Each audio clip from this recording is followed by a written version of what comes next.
Satyabama Institute of Science and Technology, Chennai and Sriperumbudur. Satyabama Institute of Science and Technology, Chennai and Sriperumbudur.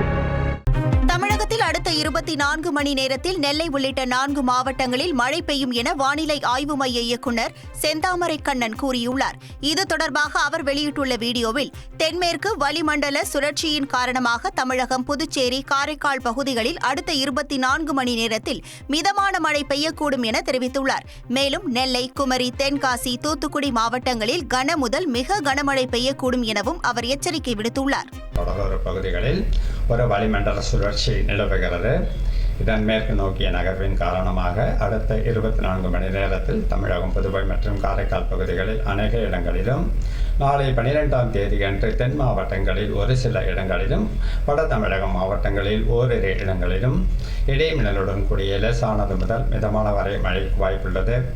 கனமழையை பொறுத்தவரை அடுத்த 24 மணி நேரத்தில் கன்னியாகுமரி, திருநெல்வேலி, தூத்துக்குடி, தென்காசி உள்ளிட்ட மாவட்டங்களில் ஓரிரு இடங்களில் கன முதல் மிக கனமழையும், சென்னை மற்றும் புறநகர் பகுதிகளில் திடீரென பெய்த பரவலான மழையால் வெப்பம் தணிந்து குளிர்ச்சியான சூழல் நிலவியது.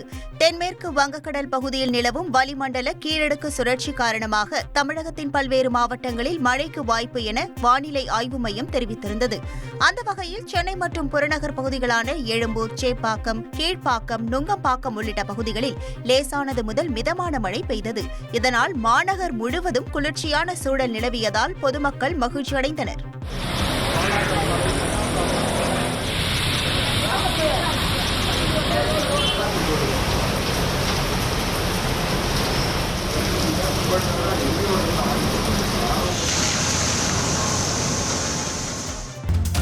கொடைக்கானலில் சாரல் மழை பெய்து வரும் நிலையில் வாகன ஓட்டிகள் முகப்பு விளக்கை ஒளிரவிட்டபடி செல்கின்றனர்.